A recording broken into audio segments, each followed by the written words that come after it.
Assalamualaikum warahmatullahi wabarakatuh. Walhamdulillahi hamdan katsiran thayyiban mubarakan fih kama yuhibbu rabbuna wa yarda. Ashhadu an la ilaha illallah wahdahu la syarikalah wa ashhadu anna Muhammadan abduhu wa rasuluh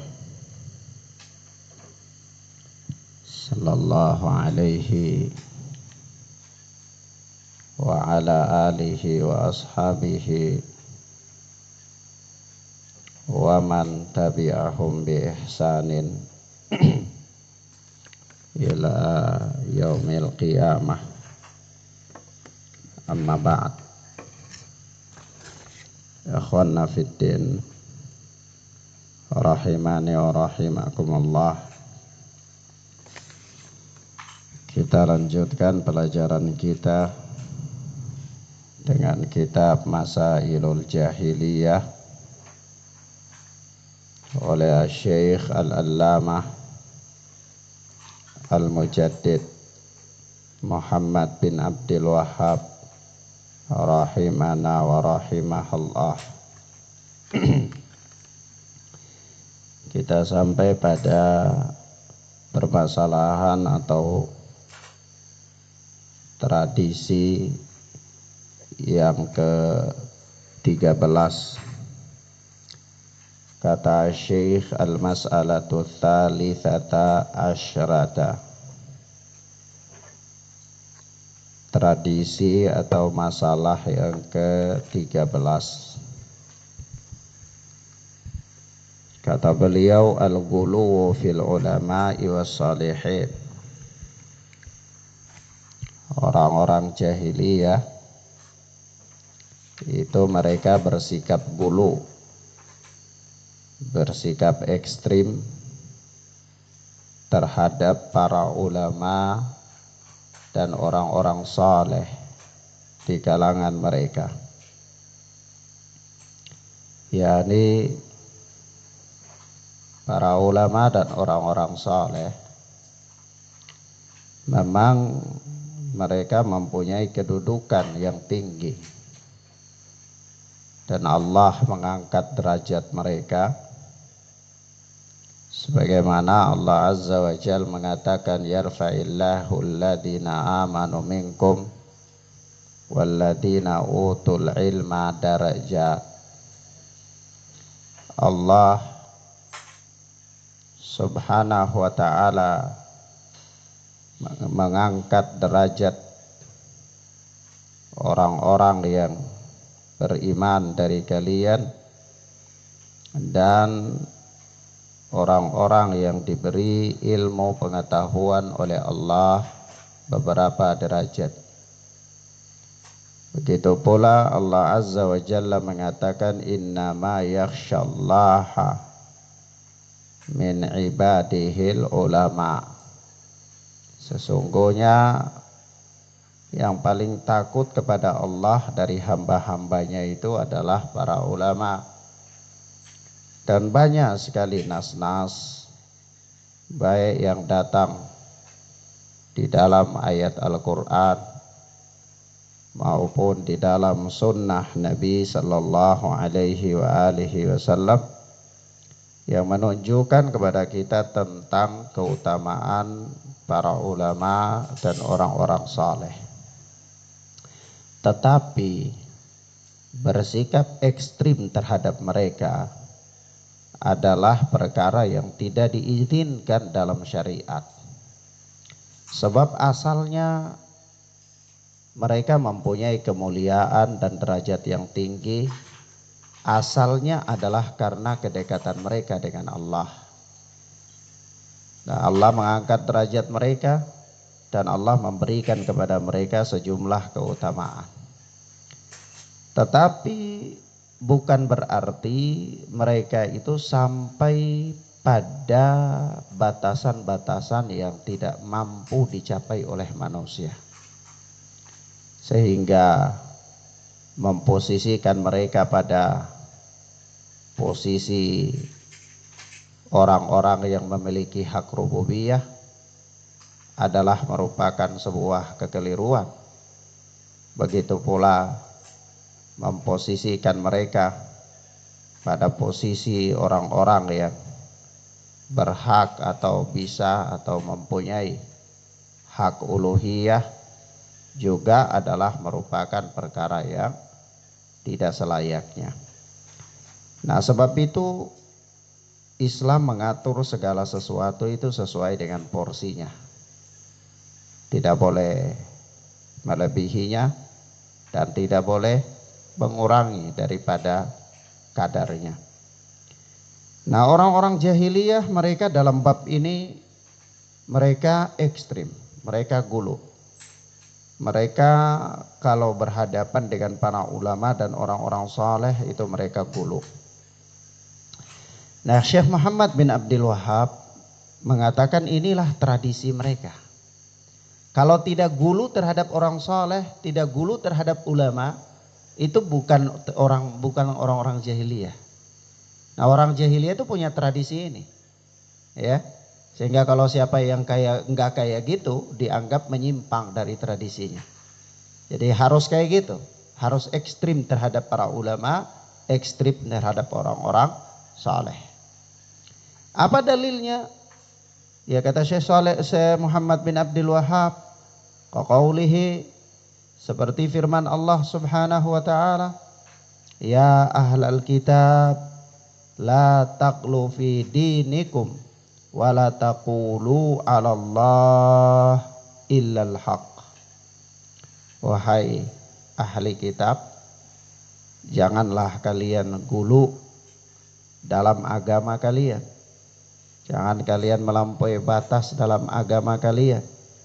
Dan janganlah kalian berbicara tentang Allah, ya, mengatakan tentang Allah illal haq, kecuali yang benar. Nah, surat An-Nisa ayat 171. Sisi pendalilannya apa? Sisi pendalilannya Allah melarang ahli kitab dari gulu. Berarti apa? Karena mereka terjatuh dalam gulu, maka Allah melarang dari hal yang demikian itu. Nah, ahli kitab itu siapa? Ya telah berlalu ya. Dalam mukaddimah kita katakan ahli kitab itu adalah Yahud wan Nasara. Ya. Maka ikhwanna fiddin azani Allah wa iyyakum, gulu itu apa? Gulu itu kata para ulama, kalau gulu secara bahasa ya, itu adalah ziyadatu wal irtifa' anil haddil ma'ruf. Gulu secara bahasa itu melebihi batas. Melebihi batas. Adapun secara istilah, gulu itu adalah az-ziyadatu fir raf'i syakhsin fauqa manzilatihil la'iqati bih. Gulu secara istilah kata Syekh Shalih Fauzan adalah yakni mengangkat seseorang di atas kedudukan yang pantas bagi dia. Ya, gulu secara istilah itu mengangkat seseorang di atas kedudukan yang pantas bagi dia. Seperti mengangkat kedudukan para nabi dan orang-orang saleh dari kadar yang pantas bagi mereka, sehingga menempatkan mereka pada tempat memiliki hak rububiyah atau memiliki hak uluhiyah dan seterusnya. Inilah yang dinamakan gulu secara istilah. Misalnya ada orang mengatakan bahwa mintalah kepada Nabi atau minta di kuburan Nabi Karena Nabi bisa memberikan dan memenuhi apa yang kalian minta. Atau ada orang mengatakan, oh dia punya guru atau dia punya habib, itu kalau tidak malu sama Allah, dia mau padamkan neraka. Ya, dia mau padamkan neraka, tapi karena malu sama Allah, akhirnya ya sudahlah, tidak usah dipadamkan neraka itu. Ya, ini berarti dia punya hak apa?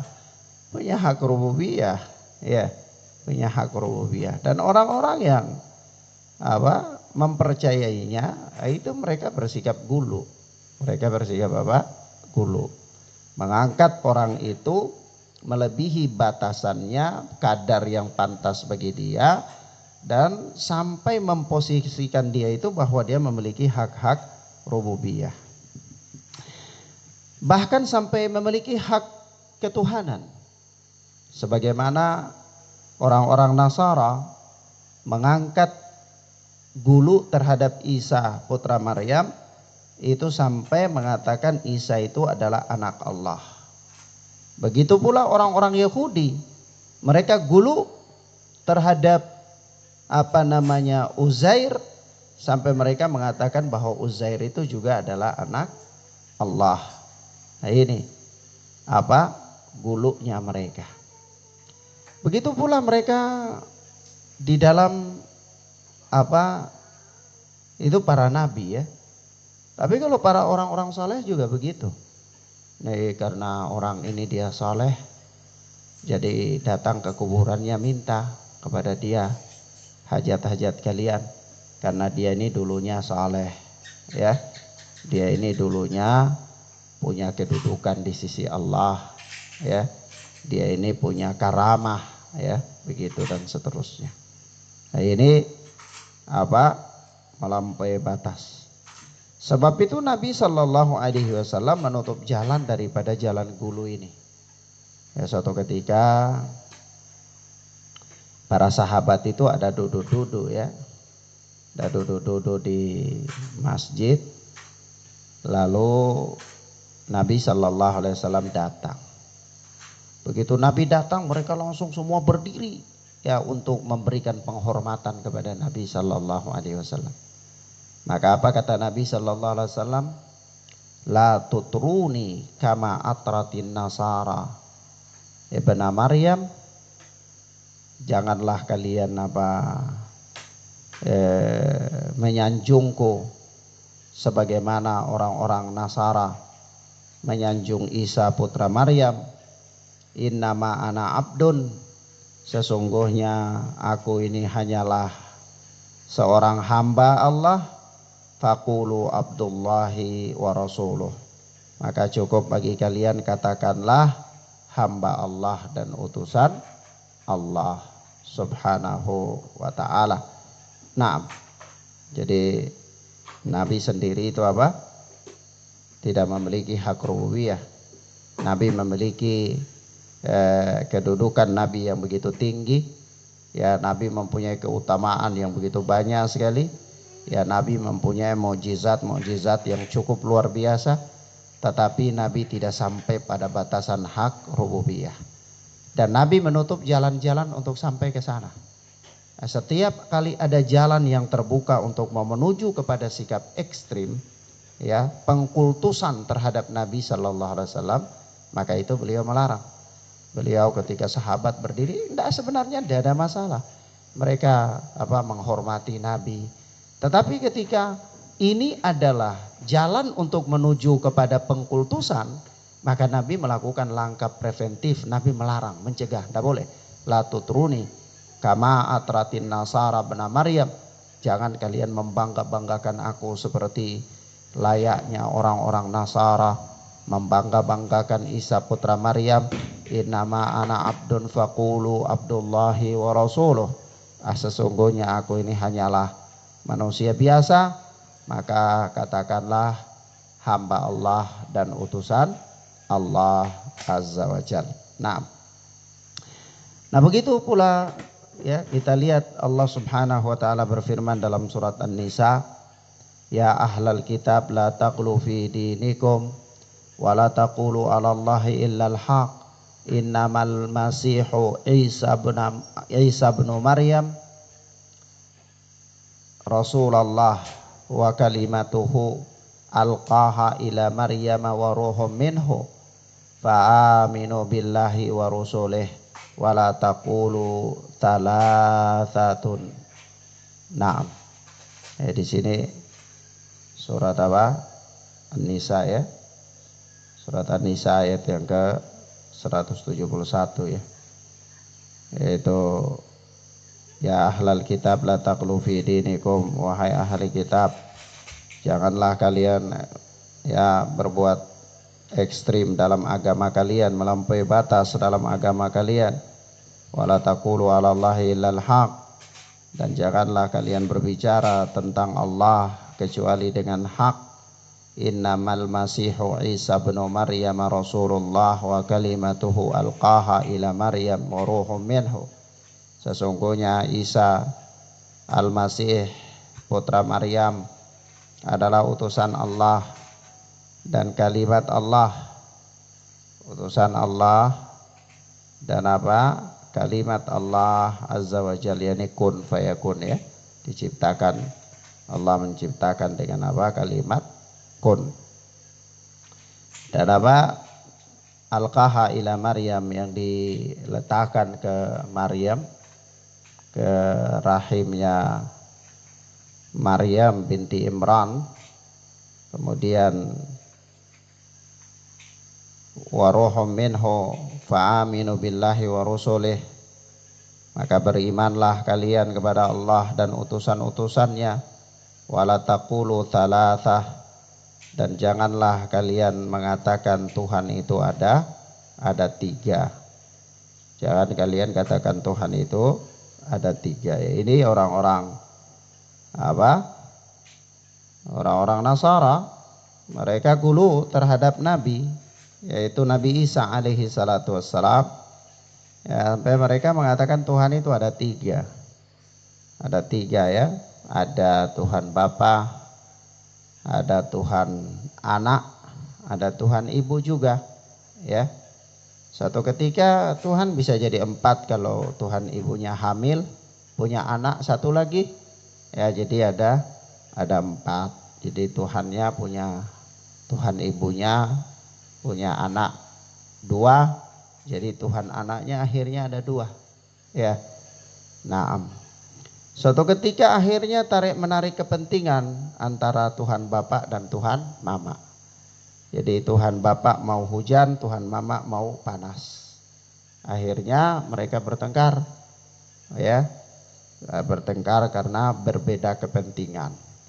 Kenapa Tuhan Mama sayang sama suatu kampung, kampung itu kekeringan, Tuhan Mama mau kasih hujan, karena mereka pandai beribadah kepada, melakukan puja-pujian kepada Tuhan Mama. Tapi mereka tidak pandai lakukan puja-pujian kepada Tuhan Bapa. Akhirnya Tuhan Bapaknya kurang suka. Makanya Tuhan Mama suka mau kasih hujan, Tuhan Bapa nggak mau. Ya, akhirnya bertengkarlah kepentingan Tuhan ini. Ya, maka nggak boleh. Kalau jadinya kayak gitu ya bisa repot. Ya, bisa repot. Bumi ini bisa berantakan sudah. Kalau Tuhan saja bisa berselisih pendapat, ya apalagi manusia. Ya, manusia berselisih pendapat pada musim kampanye luar biasa. Kalau Tuhan lebih repot lagi. Ya, lebih repot lagi. Para kandidat mereka pandai melakukan sesajian, penyembahan, maka Tuhan bisa mengalami kebingungan dalam membela kandidatnya. Ya. Nah, itu tidak benar. Maka wala taqulu tsalatsa, jangan kalian mengatakan Tuhan itu ada tiga. Tidak boleh. Nah, begitu pula Allah Subhanahu wa taala berfirman dalam surat Al-Maidah ayat yang ke-77, "Qul ya ahlal kitab la taqlu fi dinikum ghairal haqq wa la tattabi'u ahwa'a qaumin qad dhallu min qabl wa adallu katsiran wa dhallu an sawa'is sabil." Wahai ahli kitab, katakanlah wahai ahli kitab, Janganlah kalian melampaui batas dalam agama kalian dengan cara yang tidak benar. Dan janganlah kalian mengikuti hawa nafsu kaum yang telah sesat sebelumnya. Dan mereka telah menyesatkan banyak orang. Dan mereka pun sendiri sesat dari jalan yang lurus. Ya, tidak boleh mengikuti apa? Jalan yang ekstrim dalam beragama. Nabi Shallallahu Alaihi Wasallam mengatakan, iyyakumul ghulu fid din, fa inna ma ahlaka man kana qablakumul ghulu fid din. Ya, hati-hatilah, waspadalah kalian dari sikap gulu, melampaui batas dalam agama. Ya, karena sesungguhnya perkara yang membinasakan orang-orang sebelum kalian itu adalah karena dia melampaui batas dalam beragama. Nah, ini orang-orang ahli kitab itu begitu ya. Dia mengkultuskan figur tertentu sampai figur itu memiliki hak-hak rububiyah. Dan subhanallah, kalau kita lihat pada perkembangan zaman ya, sampai di era modern ini, ternyata masih ada manusia-manusia yang berjalan pada jalannya orang-orang jahiliyah ini. Mereka mengkultus figur-figur tertentu sampai memposisikan figur-figur itu memiliki hak-hak rububiyah. Ya. Sampai ada satu Habib cerita, ana lihat di medsos ya. Habib itu kasih ceramah lalu dia cerita, dia punya anak beberapa. Jadi suatu ketika dia duduk sama anak-anaknya, dia mau tes kesaktian anak-anaknya, dia suruh terbang. Terbang, satu terbang. Yang lain gak takut terbang, yang satunya disuruh terbang. Tidak mau, suruh lagi terbang. Begitu anak itu terbang, terus tembus atap rumah, tembus terus sampai ke atas.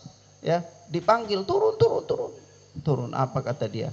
Kalau saya nggak dipanggil turun, saya tembus sampai ke langit ketujuh.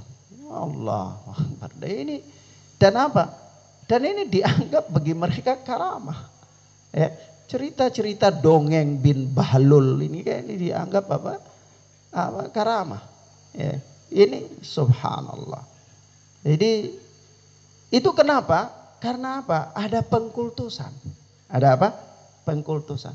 Seandainya nggak ada pengkultusan, nggak akan pernah terjadi yang semacam itu. Ya. Tapi karena ada pengkultusan, maka sudah nalar itu sudah nggak fungsi. Ada orang katanya dia hebat, ya, guru si kompol. Waktu ke haji sampai di Masjid Nabawi itu Rasulullah bangun cium lututnya, ya. Allahu Akbar waliyadzubillah. Ini manusia-manusia seperti ini. Dan mereka menyangka bahwa mereka memiliki hak-hak rububiyah.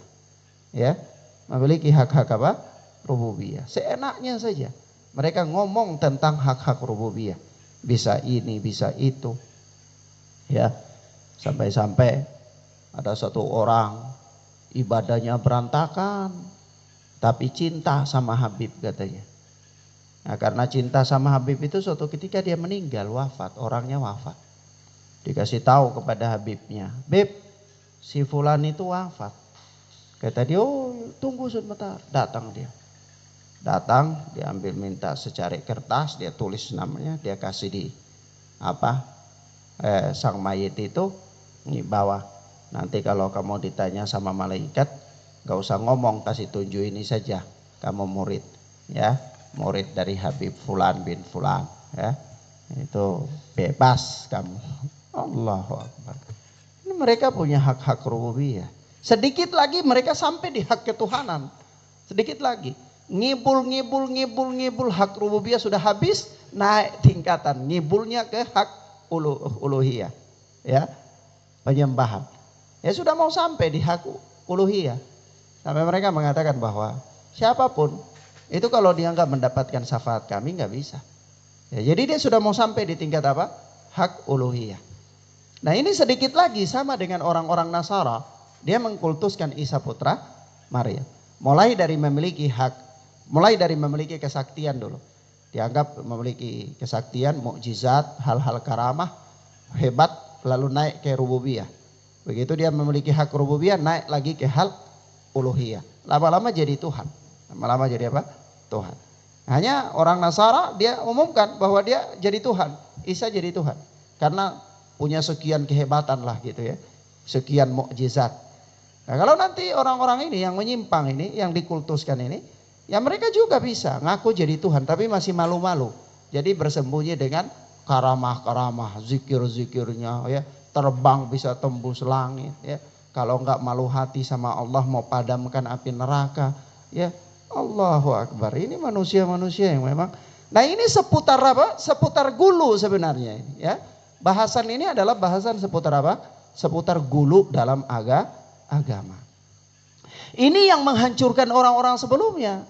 Ini yang menghancurkan orang-orang sebelumnya. Jadi kalau di antara umat ini ada orang yang beragama dengan cara gulu, maka inilah akan membawa kepada kehancuran. Dan dia berjalan pada jalannya orang-orang jahiliyah. Sampai-sampai Allah Azza wa Jalla mengatakan begitu ya dalam surat At-Taubah ayat 31 itu. Apa? Ittakhadhu ahbarahum wa ruhbanahum arbabam min dunillah. Mereka menjadikan alim-alim mereka dan pendeta-pendeta mereka, ahli-ahli ibadah mereka sebagai arbab, sebagai sesembahan min dunillah, selain daripada Allah Azza wa Jal. Nah,